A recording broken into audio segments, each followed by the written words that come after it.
एक अमेरिकन बाईने आम्हाला एकदा दिलेलं उत्तर मला आठवत आहे. माणसाचा त्याच्याशी संबंध असतो म्हणून मी मुद्दाम सांगतो. ओहायो युनिव्हर्सिटी शोधत आम्ही चाललो होतो आणि आम्ही दोघं तिघं तिथे उभे होतो. मला कळत नव्हतं की एवढा मोठा एरिया आहे की ह्याच्यात आता एक्झॅक्टली ऑफिस कसं शोधायचं. म्हणून आम्ही थांबून त्या बाईला विचारलं, एक्सक्यूज मी मॅडम, कुड you please tell me where is the office of this university. त्या बाईचं उत्तर फार वेगळं आणि गंभीर, विचार करायला लावणारं आणि तितकंच सुंदरही होतं असं मनापासून म्हणावं वाटतं. ती म्हणली, या gentlemen, I know where is the office of this university, but I don't know exactly now where I am.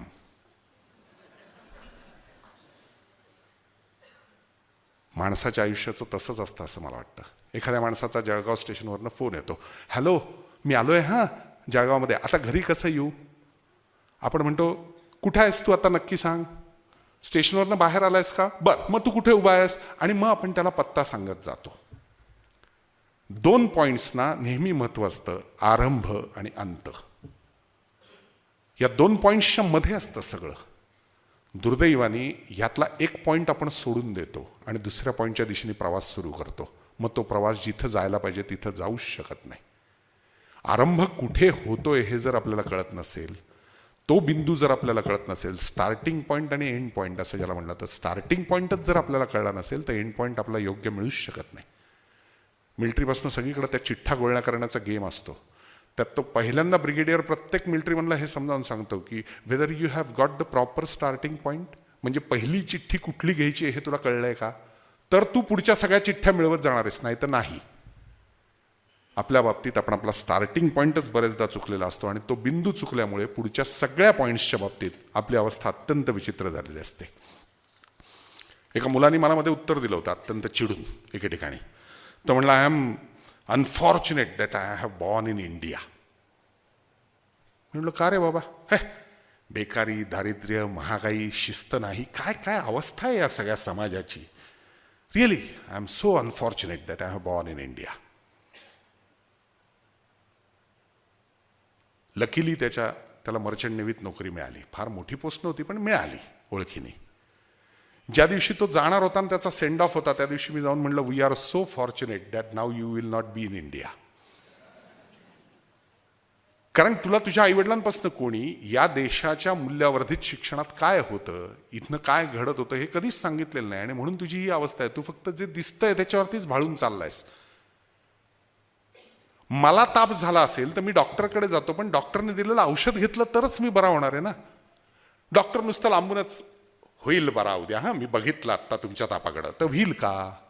मला आलेला ताप त्याला मीच औषध घेणं अपेक्षित आहे.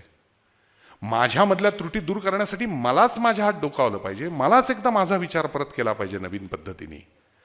आपण उपाय दुसऱ्याकडनं मागत असतो, स्वतःमध्ये काहीच दोष नाही असं समजत असतो, असं मला बरेचदा वाटतं. हा बदल ज्या वेळेला घडेल त्यावेळेला आपोआपच पुढची पिढी आपल्या अजून जवळ येऊ शकेल असं मला मनापासून वाटतं. कारण प्रश्न खूप असतात, ते नेहमी सोडवावे लागतात प्रॉपर पद्धतीने असं वाटतं.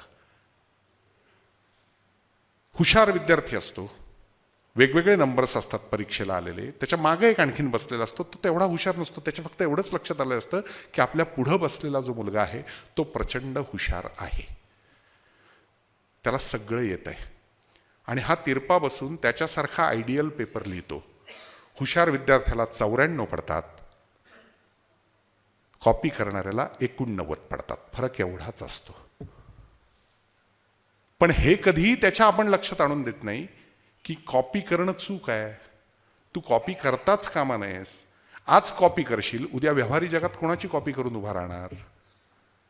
आपण दुर्दैवाने 89 पडले का पुढच्या वेळेस 94 पडतील असा विचार कर. तो मनात म्हणत असतो त्याला 98 पडले तर मला पडतील.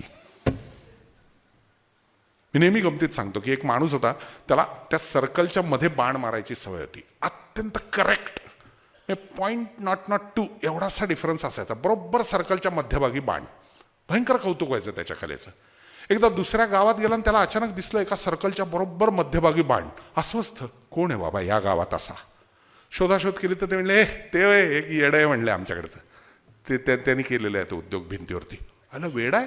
यांनी जाऊन त्याला गाठलं आधी, कारण शंकेचं शमन झालं पाहिजे की बाबा कोण माझ्यापेक्षा प्रगत आला ह्याच्यात. त्याने त्याला विचारलं, काय रे बाबा, तुला ही कला कशी काय साध्य झाली? तो म्हणला, कसली? बरोबर मध्यभागी बाण मारायची. तो हसला आणि म्हणला, हे कसली आली आहे कला? म्हणला, मी आधी बाण मारतो आणि नंतर वर्तुळ काढतो म्हणला.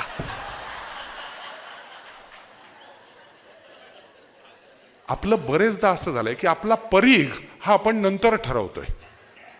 आधीच आपण आरोप करून मोकळे होतो त्या मुलावरती खाडकन, आणि मग त्याला त्याच्या परीघ सांगायला लागतो. आधी मुळात त्याचा परीघ तुम्ही लहानपणापासून त्याला समजावला क्या, की तुझा आवाका काय, तुला नक्की जगलं कसं पाहिजे, एकूण घराची परिस्थिती काय, आर्थिक आपली एकूण क्षमता काय, समाजामध्ये आपला स्तर काय, काय अपेक्षेने तुझ्याकडं आम्ही बघत असतो, आणि ती अपेक्षा कशासाठी, तर तू तुझ्या पायावर उभं राहावंस म्हणून, म्हातारपणीची आमची काठी वगैरे म्हणून नाही.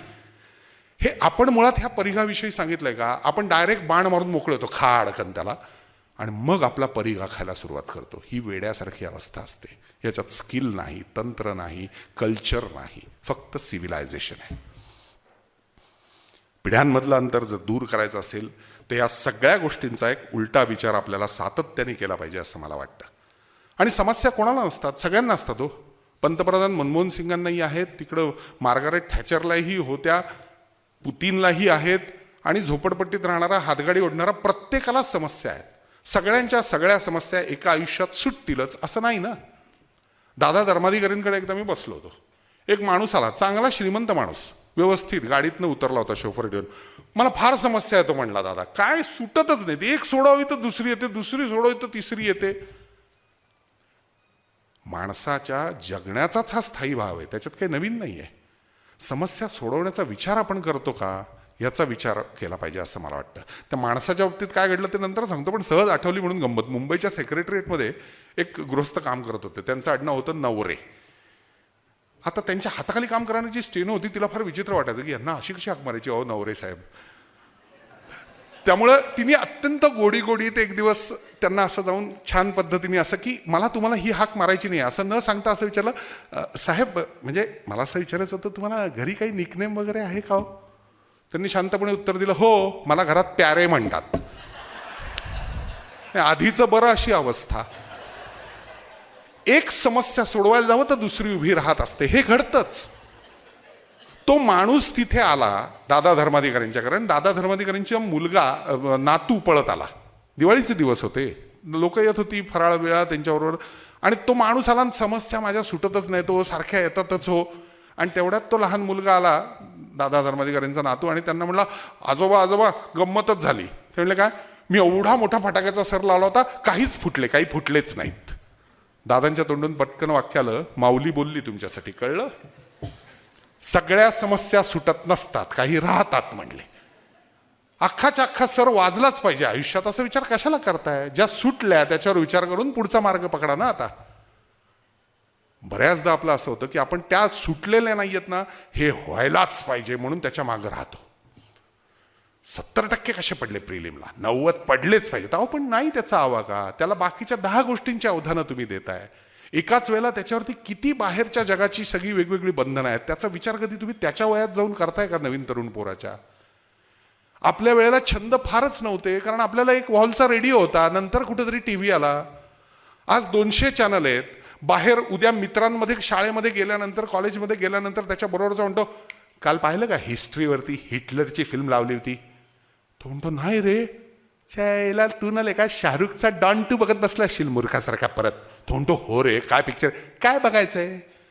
आणि मग त्याला एक गिल्टी फिलिंग यायला लागतं की शाळेला हा आपल्यापेक्षा जरा हुशार ठरतोय. तो दुसऱ्या दिवशी नॅशनल जॉग्राफिक बघतो आणि जाऊन सांगतो, काल पाहिलंस एक नवीन सरडा, तो आकार पण बदलतो, की तो आणखीन खाचला. ही वेगळी टेन्शन्स आहेत. आपल्यात अशी स्पर्धा होती कधी? आधी आपण हुशारी प्रकट करायला घाबरायचो, आणि त्यात अशी स्पर्धा आपण कधी केलेली नाही. ह्या मुलांना रोज रोज नव्या तंत्राबरोबर अवगत करून घेऊन रोज नव्या स्पर्धेला सामोरं जायचं असतं.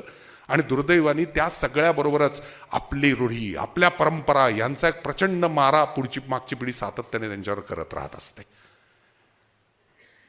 जनरेशन गॅप असा जो शब्द आपण सातत्याने वापरतो, तो निर्माण होण्यामागची काही जी महत्त्वाची कारण आहेत त्यातलं हे एक कारण असतं असं मला नेहमी वाटतं. परीक्षा केंद्र निर्माण करणं हे या मेकॉलेच्या तंत्राने आपल्याला शिकवलं. म्हणजे आधी ज्ञान केंद्र होती गुरुकुल असताना, ज्ञान केंद्रांची विद्यार्थी केंद्र झाली आणि आता विद्यार्थी केंद्रांची परीक्षा केंद्र झाली आहेत. आपण फक्त सगळ्या गोष्टीच्या परीक्षा घेतो, सारख्या परीक्षा, दर मिनिटाला परीक्षा. त्या परीक्षांमधनं काहीच होऊ शकत नाही ना. आणि विश्वास हा विषय पूर्ण संपलेला आहे. विश्वास हा विषयच आता राहिलेला नाही. आमच्या जवळ एक कुटुंब राहतं. त्या कुटुंबामध्ये एक दिवस आम्हाला जेवायला बोलवलेलं असताना ते गृहस्थ यायचे होते म्हणून मी थोडा वेळ बाहेर थांबलो की ते येत आहेत त्यांच्याबरोबरच आत जाऊ. आणि आतनं एक सुसंवाद बाहेर आला. त्या घरच्या मालकीणबाई आणि ती घरात काम करणारी बाई या दोघींमध्ये प्रचंड जोरात भांडण चाललं होतं. प्रचंड जोरात भांडण. काय, अख्खं घर तुझ्यावर टाकतो आम्ही दोघं जण. हेही दिवसभर त्यांच्या कामांसाठी बाहेर असतात, बरेचदा बाहेर परदेशात पण जातात, मी पण दिवसभर ऑफिसमध्ये असते. काय विश्वास टाकलेला नाही बाई मी तुझ्यावर. सगळं तुझ्याकडे ठेवलेलं होतं, काय विश्वास ठेवला नाही तुझ्यावर, तरीही तुझी ही सगळी कटकट सारखी. अगं इतकं कशाला, घरच्या सगळ्या चाव्या सुद्धा पुढच्या टेबलावरती पडलेल्या असतात, असं ती मालकीणबाई बोलली. तर मोलकरणीचं पुढचं उत्तर असं होतं, हो बाई पण एकही चावी एकही कपाटाला लागत नाही. दोन्हीकडनं ही अविश्वासाचीच पातळी आहे. मुळात तिला टेस्ट करण्यासाठी या खोट्या चाव्या ठेवायची गरज नाही. म्हणजे तुम्ही पहिली अविश्वासाला सुरुवात केलीत की ती काय करते हे समजून घ्यायचं. मग तिच्याकडनं उत्तर प्रतिक्रिया म्हणून तेच येणार. असं कधीच होत नाही की मी मोकळ्या माळरानावर किंवा दरीमध्ये उभं राहून ओ ओरडलो तर समोरनं आ आलं. ओला उत्तर ओच येणार असतं. रजनीश नेहमी सांगायचे ना की एका राजाला खूप असे त्रास, दुःख सारखी प्रजेचं हे सगळं, आणि तो गेला आणि तो एका साधूंना म्हणला किंवा मला भयंकर त्रास होतो, काय करू मी. तर ते म्हणले रानामध्ये एक झोपडी आहे तिथं जा, तिथले आतले जे गृहस्थ आहेत ना ते तुला माझ्यापेक्षा चांगलं, असं धर्मगुरूंनी सांगितलं, चांगलं समजावून सांगतील सगळं या विषयावर. राजा गेला, परत आला, म्हणला झोपडीचं दार उघडलंच नाही. धर्मगुरूंनी विचारलं काय केलं तुम्ही महाराज. काय नाही, मी तिथं गेलो, झोपडीचं दार खटखटवलं, आतनं आवाज आला कोण आहे, मी सांगितलं मी महाराज अमुक अमुक, दार उघडलंच नाही हो. परत जा म्हणले उद्या. पुन्हा दुसऱ्या दिवशी गेला, पुन्हा दार खटखटवलं, पुन्हा आला. धर्मगुरू म्हणले काय सांगितलंस. काय नाही, परत सांगितलं मी अमुक अमुक आहे. धर्मगुरू म्हणले उद्या एक काम करा महाराज, आतनं जेव्हा विचारलं जाईल कोण आहे तेव्हा नाव न सांगता तू आहेस असं म्हणा. तो म्हणला का, पण मी असताना तू का म्हणू. सांगतो तेवढं करा म्हणले. राजाने दुसऱ्या दिवशी जाऊन झोपडीचं दार खटखटवलं, आतनं परत प्रश्न आला कोण आहे. तो म्हणला तूच आहेस, आणि दार उघडलं. हा मी जात नाही तोपर्यंत दार आपलंही आतलं बंद आहे, ते उघडत नाही असं मला नेहमी वाटतं. आणि आपण त्या मी मध्ये खूप अडकलोय की मी, माझं, मला, माझ्यासाठी. याच्या पलीकडे आपला विचार नाही. मुलांनी सुद्धा घडावं का, माझा मुलगा म्हणून, माझी मुलगी म्हणून, माझ्या या घराण्याचा वंश म्हणून. त्याचं एक स्वतंत्र काहीतरी आयडेंटिटी आहे, व्यक्तिमत्व आहे, याच्यावर आपला विश्वासच नसतो. माझ्या पोटचा गोळा म्हणून आईनी बघायचं.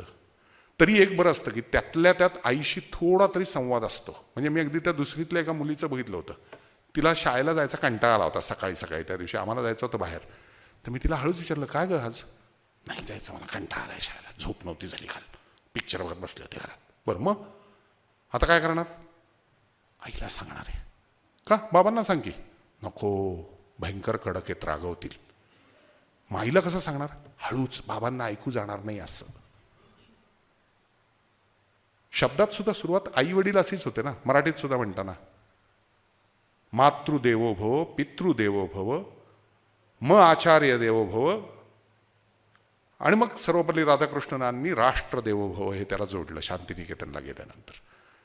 उलटा क्रम कधी झालाय का, वडील आई, आई वडील असाच क्रम होतो. कारण मातृत्व, शालीनता, सुसंस्कार, प्रेम, माया हे सगळे शब्द तिच्याशी निगडित आहेत. त्यामुळे तिच्याशी आधी संवाद. मुलं सुद्धा पहिल्यांदा संवाद आईशी साधतात. आज परिस्थिती अशी आहे की आईच घराबाहेर आहे, संवाद साधायचा कोणाशी. आई जाते बँकेत नोकरीला, IT-BT कंपन्यांमध्ये. संध्याकाळनंतर आज मी फार थकली हो, नको काही स्वयंपाक, आणा ना जरा काहीतरी पार्सल. ते म्हणतात अगं मला इतकं बोर झालं, ए जरा भांड्या तिला ऑर्डर देऊन ये तेवढी. मग पिझ्झा वगैरे फास्ट फूड सगळं येतं. आनंदात सगळे ना परवाच्यासारखं नाही बनवलं नाही, चालेल, लावतात 200-200 रुपये, काय घेतात. आपण जर मुलांवरती हेच संस्कार देणार असलो तर तेही या fast life, fast food, fast net, fast systems ह्याच्यात फास्ट थिंकिंगमध्ये जातात. आणि मग त्यांनाही विचार नाही, त्यांनाही वेळ नाही आपल्याकडे लक्ष द्यायला. दुर्दैवाने आपल्या हे लक्षात येत नाही की काही गोष्टी या केल्याच पाहिजेत. तुम्ही कमवताय ते कोणासाठी कमवता? माझं असं मत आहे की स्वतःला ऐहिक सुख जास्त चांगली मिळावीत म्हणून कमवता. बोलताना काय बोलता? तुझ्यासाठी करतोय. अरे का? म्हणजे तुझ्या मुलाला सुख देताना तुला, म्हणजे त्याला मात्र असं छान लेबल लावलेलं सफरचंद आणि तुम्ही काय सडकी फळं खाताय. त्याला पिझ्झा आणून देता, मग तुम्ही काय कालचा राहिलेला भात फोडणीचा करून खाताय. ऐहिक सुख सर्वांना वाटून घेत असतो आपण आणि त्याला मात्र सांगताना सगळं तुझ्यासाठी चाललंय असं सांगत राहत असतो. ह्याचं किती टेन्शन लहान मुलांना येत असेल त्या वयात, ह्याचा विचार कधी केलाय आपण? की सगळं तुझ्यासाठी, अरे बापरे माझ्यासाठी एवढं सगळं चाललंय. तो आधीच खचून जात असेल एवढं माझ्यासाठी करतायत असं म्हणून, आणि ते खरंच काय करतायत हे कळतच नसतं, नुसतंच करतायत असं ऐकू येत असतं त्याला. मी जे सारखं म्हणतोय ना, मूल्यवर्धित शिक्षण नावाचा एक प्रकार आपल्याकडे होता जो गेला या सगळ्या परीक्षार्थी आणि मार्क्सिस्ट बनवण्यात. तो मूल्यवर्धित शिक्षण हा आपल्या संस्कारांचा भाग होता, संस्कृतीचा भाग होता. ते संस्कार अजूनही ज्या घरात जपलेत त्या घरात सगळ्या गोष्टी व्यवस्थित आजही दिसतील. आणि मग आपण म्हणतोय वा वा काय गोड सुखी कुटुंब आहे, तुमचं सगळे एकत्र आहेत, काय छान, आणि किती मनापासून तुमच्या आजी सुद्धा घरात करत असतात वगैरे. हेही मनापासून बोलतोय की नाही माहीत नाही, पण निदान दिसणारं चित्र तरी आपल्याला असं दिसत असतं की हे माझ्या घरात नाहीये. हे चित्र जर बदलायचं असेल तर आपल्याला आजच्या आधुनिक तंत्रज्ञानाशी, आजच्या प्रगत गोष्टींशी जुळवून घ्यायला शिकलं पाहिजे. प्रत्येक गोष्ट माणसाला शिकताच आली पाहिजे. आजच्या आज मला स्टीव्ह जॉब्स सारखं सगळंच जमलं पाहिजे असं काही अपेक्षा नाहीये. तो आधीपासून त्या प्रगत तंत्रज्ञानात होता, त्याला जमलं, माझ्या मुलाला जमतंय. मला आवश्यक तेवढ्या गोष्टी किमान त्याच्याकडनं शिकून घ्यायला लाज वाटता कामा नये. तर त्यालाही विश्वास वाटेल की क्या बात आहे यार. आणि मग तोही तुम्हाला विचारेल, बाबा तुमच्या वेळेला काय होतं रे? आणि मग तुम्ही त्याला तुमच्या चांदोबातल्या गोष्टी सांगा, तुम्ही त्याला रामायण महाभारत सांगा. हे आपले एपिक्स आहेत, पण आपण यातल्या कित्येक गोष्टी विसरलोय असं मला वाटतं. रामायणात किती सुंदर दृष्टांत आहे. आरशामध्ये बघत असताना दशरथाला एक पिकलेला केस दिसला, त्या दिवशी त्यांनी ठरवलं राज्य त्याग करायचा आणि रामाला राज्यावरती बसवायचं. आपल्याकडे पांढरे टोपलं झालं तरी आपल्या घराचं प्रमुखपद आपण सोडायला तयार नसतो आणि म्हणत राहतो की नाही नाही माझ्या अनुभवाचाच फायदा या घरात मिळाला पाहिजे. अरे का? आहे ना पुढची पिढी सक्षम, त्या ना त्यांच्या हातामध्ये राज्य कारभार. काय फरक पडणार आहे? काय तुमचं पोतेर होणार आहे? रिटायर्ड म्हणून तुम्हाला वाळीत टाकणार आहेत? तुम्ही जितकं पूरक चांगलं वेगळं काही करत राहाल तेवढं त्याही पिढीला ते आदर्शवत असणार आहे. आपण आपली गादीच सोडायला तयार नसतो.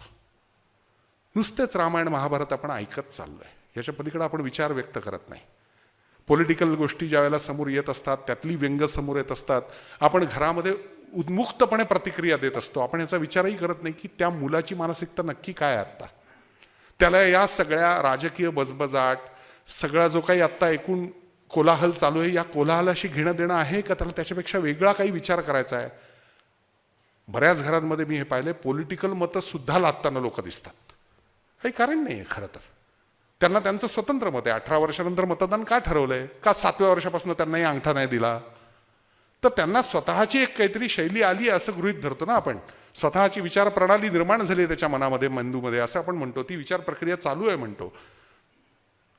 पण मतं देताना मात्र आपण 10 वेळा हाच पक्ष. हो का? त्याला काही वेगळं आवडत असेल त्याला देऊ दे की वेगळीकडं. कदाचित त्याला आवडतही नसेल. त्याला एवढंच सांगा की वाया घालव मत, पण तिथपर्यंत जाऊ नये बाबा एकदा. आपणच म्हणतो मरू दे, तुलाही नाही ना फार इंटरेस्ट, तू कशाला काय उगाच आपलं सांगते. पूर्वी तुझ्या घरचे वगैरे संस्कार होते, आता सासरी आहेस ना, इथलं जरा बघ 3 दिवस सुट्ट्या आहेत, चला जाऊ कुठंतरी मस्त थंड हवेच्या ठिकाणी. आपल्या मुलांपुढे जर आपले हेच आदर्श लोकशाहीत असतील तर मुलांकडनं पुढच्या अपेक्षा करू नका.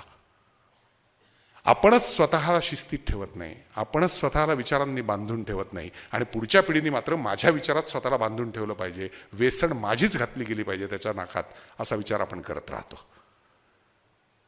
सुरुवात चॅरिटी बिगिन्स ॲट होम म्हणतात तशी ती स्वतःपासून होत असते असं मला नेहमी वाटतं. त्यामुळे त्या विषयावरती जास्त विचार नेहमी व्हावा असं मनापासून वाटतं. कारण या परीक्षा पद्धतीमध्ये इतकं नुकसान झालं आहे. पुणे युनिव्हर्सिटीतली घटना सांगतो म्हणजे तुम्हाला आश्चर्य वाटेल. आठवले नावाच्या आमच्या एक बाई होत्या. या आठवले बाईंकडे एक मुलगा तक्रार घेऊन आला एक दिवस आणि म्हणला, बाई मला या पेपरमध्ये 0 मार्क मिळालेत, हे अत्यंत चूक आहे. बाई म्हणले, असं? पेपर काढून आणणार आहे त्याचा गठ्ठ्यातनं, नंबर सांगितला, नाव सांगितलं, पेपर आणला. त्याला त्या पेपरमधला एकही मार्काचा अभ्यास त्याचा झालेला नव्हता. म्हणून त्यांनी सप्लिमेंट सकट 3 तास बसून फक्त श्रीराम जयराम जय जयराम एवढंच लिहिलं होतं. आठवले बाई म्हणल्या, बाळा मला सांग, यावरती तुझा हा सोशल सायन्सचा पेपर असताना तू श्रीराम जयराम जय जयराम लिहिलंयस, तुला कसे मार्क पडतील? तो म्हणला, बाई राग त्याचा नाहीये, दुसऱ्याही एका विषयात मी हेच लिहिलं, त्याच्यात 46 मार्क मिळालेत.